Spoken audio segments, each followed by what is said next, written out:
persilahkan kepada Bapak Anan terlebih dahulu untuk bersedia memaparkan materinya mengenai wujud kebijaksanaan Nusantara. Ya. Kami persilahkan, Pak Anan. Kalau saya melihat filsafat dan perkembangannya sekarang ini, kita sudah harus mulai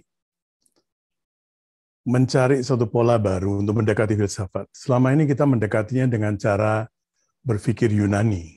Tidak ada salahnya, tapi segala sesuatu kita mengambil patokannya itu dari Yunani. Jadi tadi saya juga senang sekali bisa bertemu dengan Pak Reza karena beliau juga bicara tentang filsafat Timur. Nah, kalau kita melihat dari segi sejarahnya, jadi bukan cuma filsafat murni. Seperti Bung Karno mengatakan bahwa Pancasila itu adalah filsafat dasar bagi negara dan bangsa ini, dan applicable, sesuatu yang bisa di-apply, bisa diterapkan dalam kehidupan sehari-hari, bukan cuma didiskusikan saja. Nah, kalau kita melihat dari sudut pandang itu, maka kita harus melihat lebih banyak hal, bukan cuma sesuatu yang menyangkut dan terkait dengan pikiran saja, diskusi tentang filsafat, tapi the lifestyle, bagaimana bangsa ini hidup selama bertahun-tahun. Selama bahkan mungkin ratusan ribu tahun. Sejak ditemukannya Java Man di Sangiran, dan di situ kemudian kita baru mulai mengenal, menurut cerita, baru mulai mengenal peradaban. Apakah demikian atau sebelum itu juga ada peradaban? Nah, sekarang sudah mulai ada pendekatan-pendekatan dari folklore, legenda-legenda.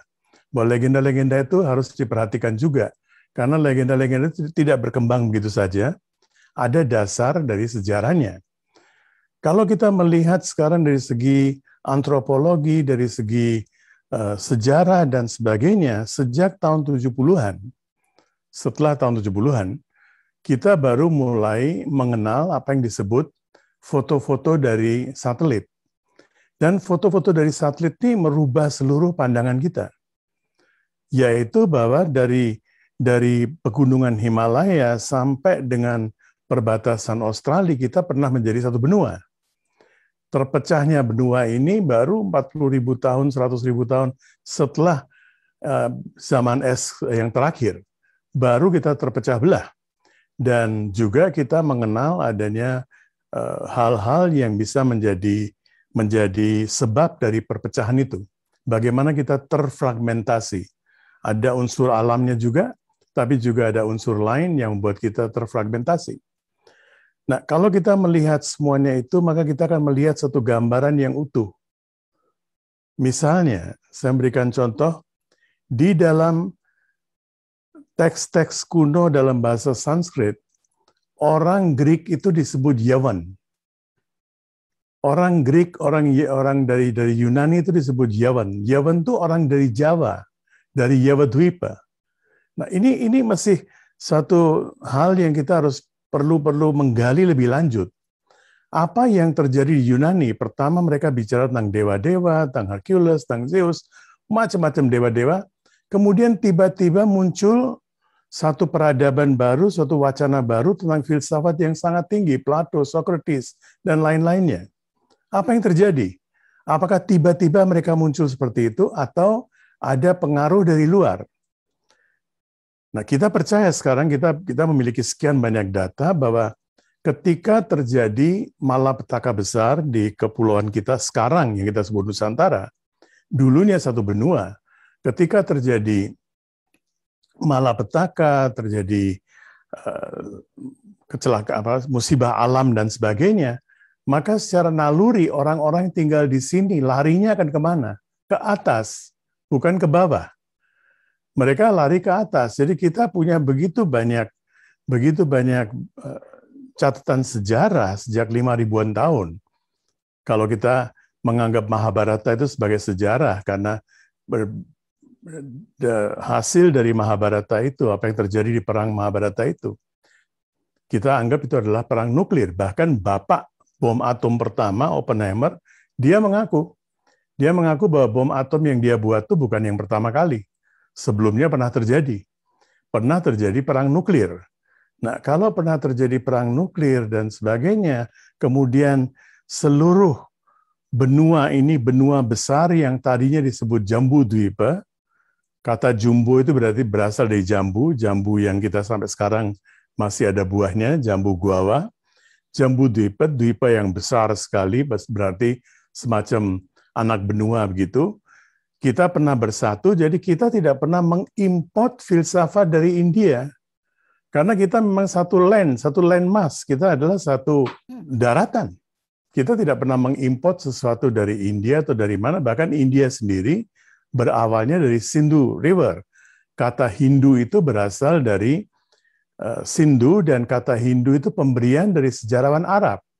Al-Fatimi dan Al-Biruni, mereka yang memberikan istilah Hindu itu merujuk pada orang-orang yang tinggal di seberang Sungai Sindhu. Dan di seberang Sungai Sindhu itu Al-Biruni mengatakan bahwa mereka memiliki filsafat yang tinggi sekali. Jadi istilah Hindu itu tidak merujuk pada sampai dengan 1200 tahun yang lalu, tidak merujuk pada satu agama tertentu, tapi pada satu wilayah peradaban. Dan wilayah peradaban itu tidak hanya terdiri dari India sekarang, Republik India sekarang, tapi juga dari kepulauan kita dan kepulauan Indochina dan sebagainya. Semuanya satu. Nah, kalau kita melihat ini sebagai satu keutuhan, maka untuk filsafat bahasa yang kita gunakan dalam bahasa Pali kuno, yang menjadi cikal bakal dari bahasa-bahasa alam lainnya, seperti Jawa, dan Bali, dan sebagainya, dan juga Sanskerta lahir kemudian hari. Yang pertama lahir itu adalah bahasa-bahasa alam, termasuk bahasa Jawa dan Bali. Sanskerta setelah itu. Nah, di situ kita melihat istilah yang digunakan untuk filsafat itu adalah darshan, cara pandang. Dan cara pandang itu dibagi lagi ada 3 cara pandang. Yang pertama adalah pencipta dan ciptaannya itu adalah 2 hal yang berbeda sama sekali. Pencipta adalah pencipta, ciptaannya adalah ciptaannya, dan tidak pernah akan bersatu. Tidak ada kemungkinan bagi ciptaan dan penciptaan dan ciptaan dan pencipta untuk menyatu. Karena pencipta ini sangat besar sekali, tidak terbayangkan, tidak bisa dijelaskan, sementara ciptaannya bisa dijelaskan. Cara pandang kedua adalah, baik, ciptaan dan penciptaan adalah 2 hal yang berbeda, tapi ada hubungannya. Ada hubungannya, sehingga muncul tradisi-tradisi di mana Tuhan dianggap sebagai Bapa, Tuhan dianggap sebagai Ibu, Tuhan dianggap sebagai Prabu, sebagai Gusti yang maha besar, maha agung, dan sebagainya. Dan cara pandang ketiga adalah bahwa sesungguhnya ciptaan dan pencipta itu satu adanya, tidak bisa dipisahkan. Nah, ini adalah filsafat dasar kita, manunggaling kawula Gusti. Bahwa ciptaan dan pencipta itu seperti spider, seperti laba-laba, dan sarang laba-laba. Sarang laba-laba tidak bisa dipisahkan dari laba-laba. Ada laba-laba, ada sarangnya. Ada sarang, ada laba-laba. Juga dalam konteks yang lain diberikan contoh seperti penari dan tariannya. Seorang penari tidak bisa dipisahkan dari tariannya. Kita tidak bisa membungkus tarian, ini penari. Nggak bisa. Kalau ada tarian, berarti ada penari. Kalau ada ciptaan, berarti ada Tuhan. Tuhannya di mana? Sarang laba-laba itu. Semuanya ciptaan ini adalah manifestasi dari Tuhan. Termasuk Anda, saya, bahkan apa yang kita anggap sebagai benda mati, monitor di depan saya ini, dan segala sesuatu dalam alam semesta ini, semuanya adalah satu. Fisika sudah mulai ke arah situ. Sejak Albert Einstein menemukan E = mc², dia tidak puas. Dia tidak puas, dia mencari terus. Kalau ada 2, dia menggunakan binary system. Binary system dalam matematika. Kalau ada 2, berarti ada juga kemungkinan 2 itu nggak ada. Yang ada hanyalah 1. Dan sampai akhir hayatnya, sampai beberapa saat sebelum mati pun dia masih menulis-nulis, bermain-main dengan angka untuk menemukan the theory of everything. Pasti ada 1 digit yang bisa menjelaskan segala sesuatu. Di dalam tradisi kita sudah mengenal manunggaling kawula Gusti. Bahwa kawula dan Gusti ini bineka, apparently different, kelihatannya berbeda, karena bineka ini dari bahasa Pali, Jawa kuno, Sanskerta. Bineka itu sendiri berarti unity in diversity. Jadi kalau kita mau menjelaskan bineka tunggal ika, diterjemahkan sebagai unity in diversity, kelihatannya kurang cocok. Karena istilah bineka itu sendiri sudah berarti unity in diversity. Bin itu diversity, lain, bin itu lain, eka itu satu. Jadi bineka, unity in diversity.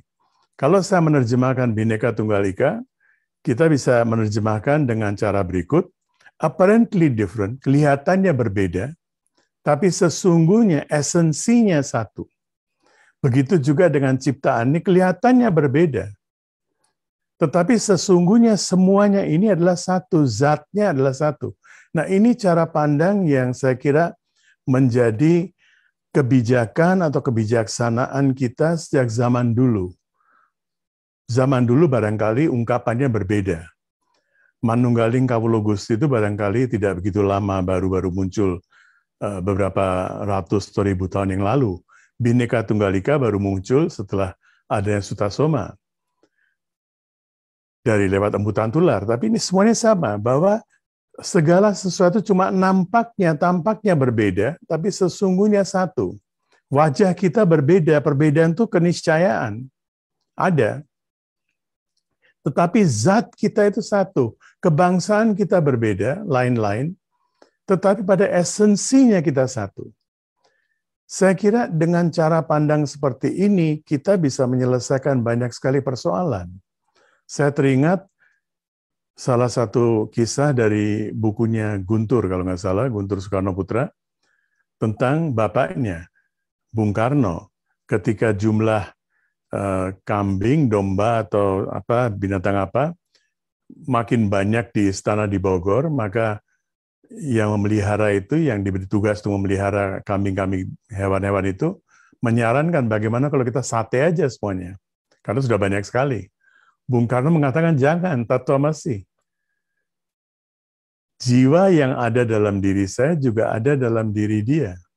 Jangan disate, jangan dimakan. Nah, hal-hal seperti ini, coba kita bayangkan dampaknya apa kalau kita benar-benar memahami manunggaling kawula Gusti, dan kawula itu bukan cuma kita. Kawula itu juga binatang-binatang, kawula itu juga hewan, kawula itu juga air, kawula itu juga api, energi. Segala sesuatu dalam alam ini adalah kawula. Bentuk-bentuk, wujud-wujud yang berbeda dari kawula. Kalau kita melihat seperti itu, bayangkan persoalan yang kita sedang hadapi sekarang dibesar-besarkan, soal climate change, soal apa. Coba kita pelajari. Berapa persen kontribusi terhadap climate change itu datang dari peternakan? Kalau kita bisa melihat jiwa yang sama dalam diri hewan, dan kita mulai hari ini stop makan hewan, stop menyembelih hewan, kita bisa bayangkan apa yang akan terjadi. Kita nggak usah bikin macam-macam peraturan. Climate change akan menjadi suatu cerita aja yang pernah ada. Persoalannya sekarang adalah bagaimana menerapkan filsafat ini dalam kehidupan sehari-hari. Kita sudah memiliki dasarnya. Dan bagaimana kita menerapkan dalam keseharian hidup. Coba kita melihat Pancasila. Ketuhanan yang Maha Esa. Orang Amerika mengatakan, in God we trust. God ini persona. Saya yakin pada Tuhan, persona. Jadi Tuhan sebagai persona, walaupun personanya itu tanpa wujud. Tetapi dalam Pancasila bukan Tuhan, ketuhanan. Berbeda sekali. Menurut saya, ada perbedaan yang jelas sekali, karena Bung Karno dan teman-temannya waktu itu, Yamin dan sebagainya, mereka tahu persis. Pemahaman mereka sangat jernih. Ketuhanan berarti adalah tentang zat Tuhan itu yang ada dalam diri kita masing-masing.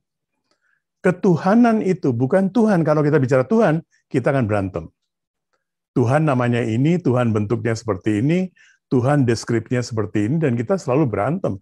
Dalam 2000-3000 tahun terakhir, kita sudah mengalami sekian banyak pembunuhan atas nama agama, kepercayaan.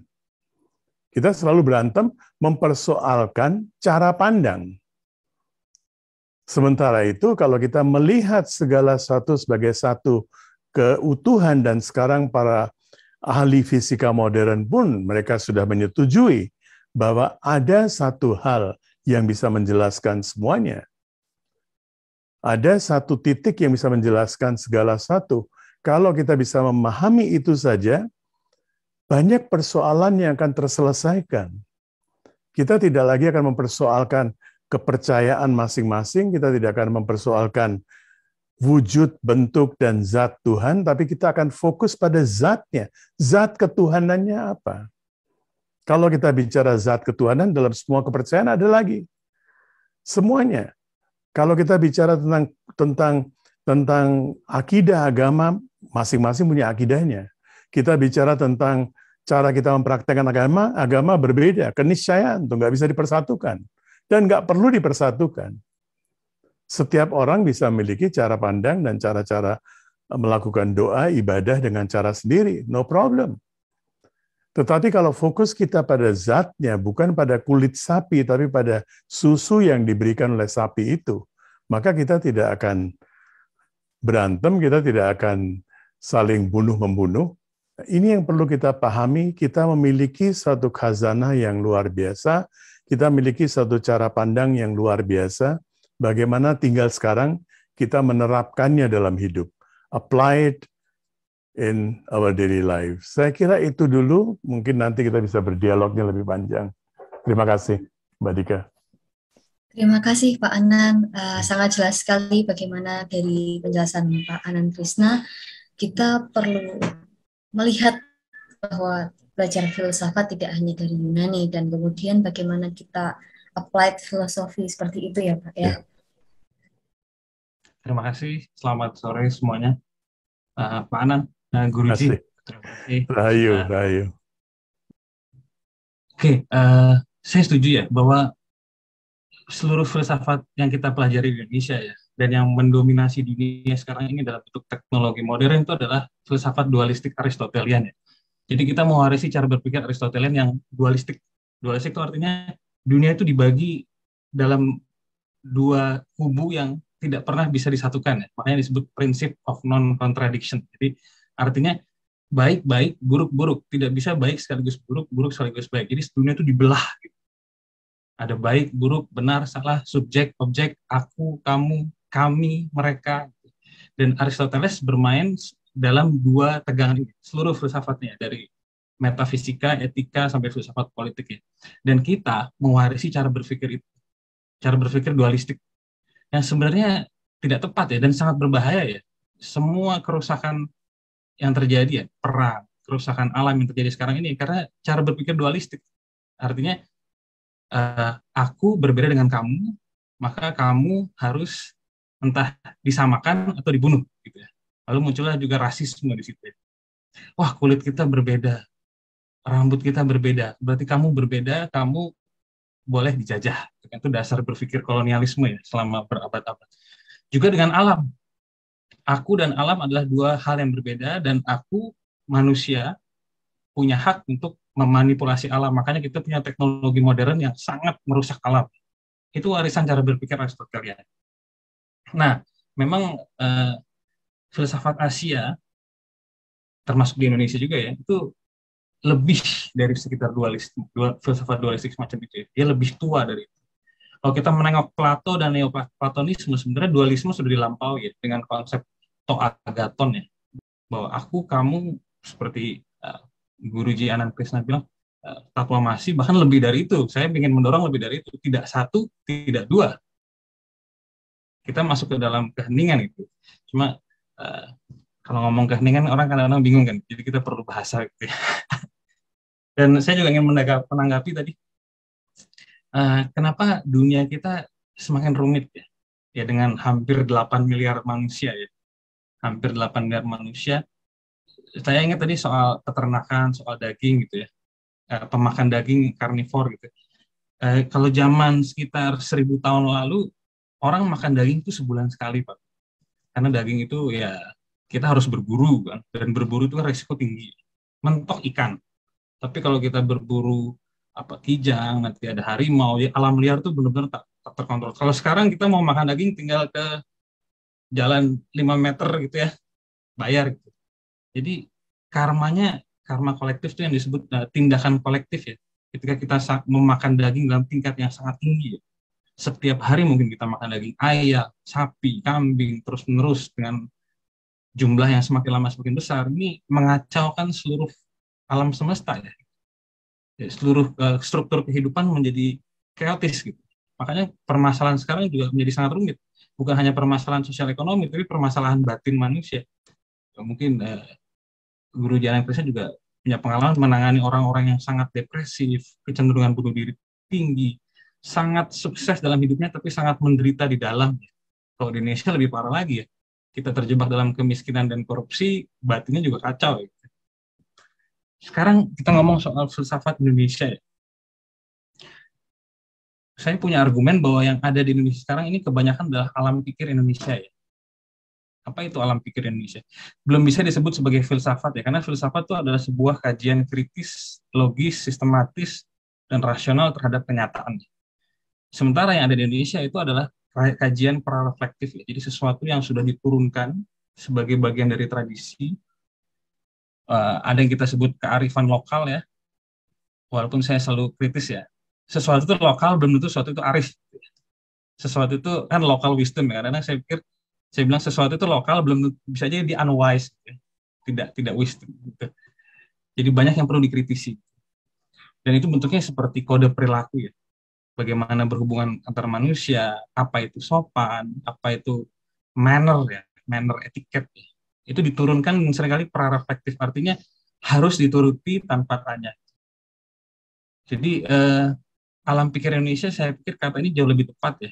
Ini saya dulu pernah kuliah alam pikir Indonesia dengan Romo Muji Sutrisno tahun 2003-2004. Belum bisa disebut filsafat karena sedang dalam proses untuk semua ini, semua pandangannya diangkat secara kritis, ditelaah, diberi pendasaran logis.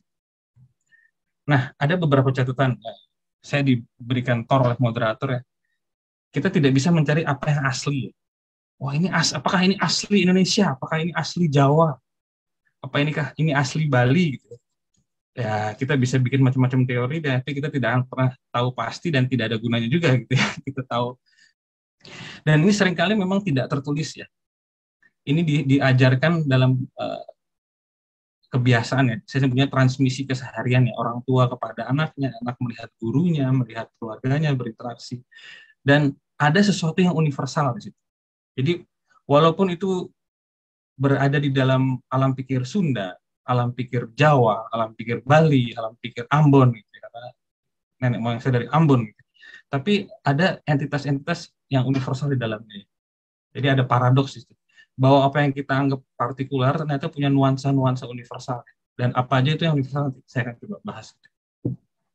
Nah ini saya cukup lama juga mencoba membaca alam pikir Jawa sih. Karena kata filsafat Jawa itu belum pas ya, saya pikir. Karena sikap kritis terhadap alam pikir Jawa belum banyak. Yang masih ada adalah sebuah fenomenologi atau hermeneutika terhadap alam pikir Jawa ya. Konsep harmoni misalnya. Bagaimana menjaga harmoni dengan tetangga, dengan alam, dengan Tuhan. Gitu ya.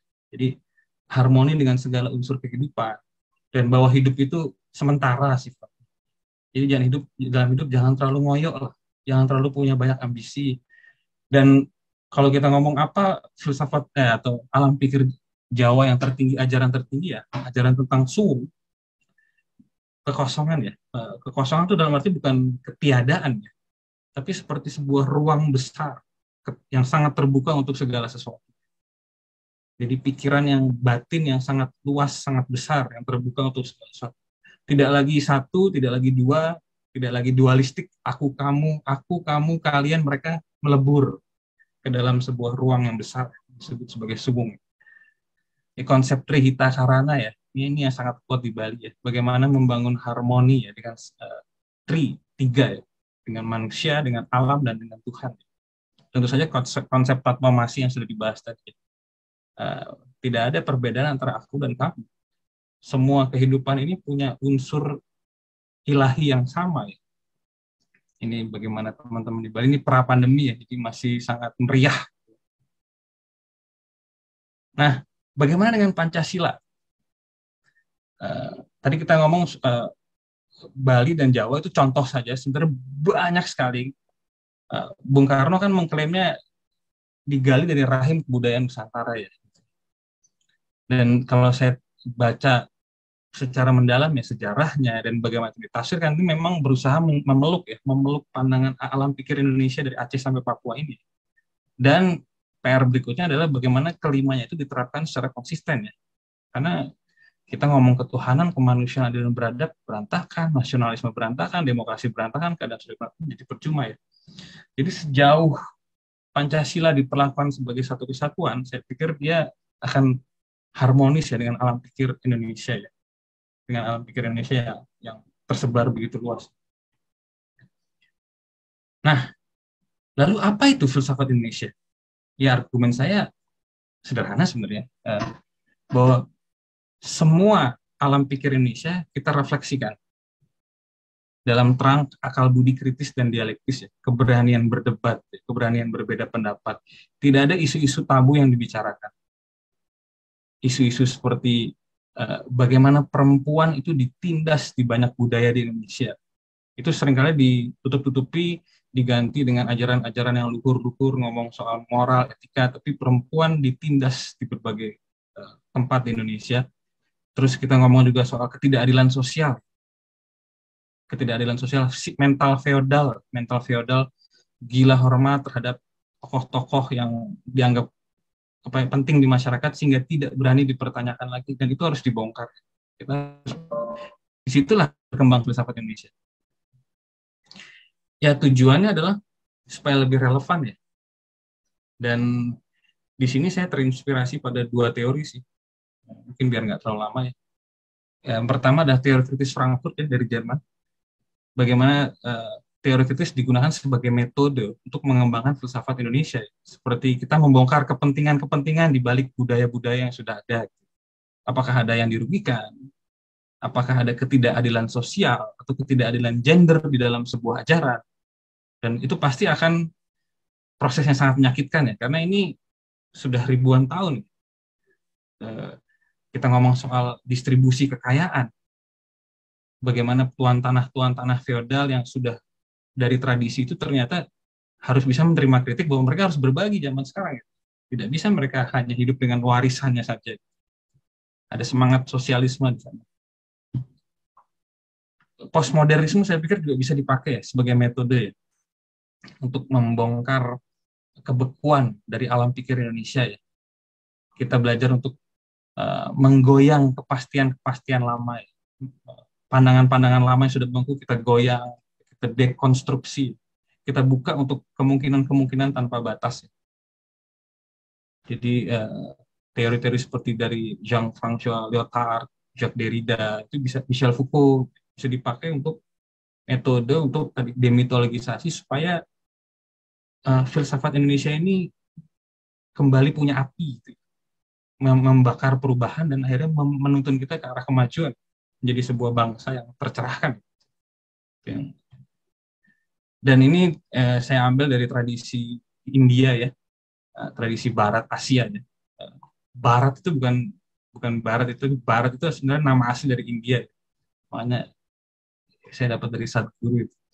Jadi oke, boleh kita menggunakan teori kritis, kita boleh menggunakan postmodernisme untuk membongkar feodalisme dan kritik ideologi ya terhadap alam pikir Indonesia, tapi kita harus ingat berpijak kepada kesadaran tadi ya, bahwa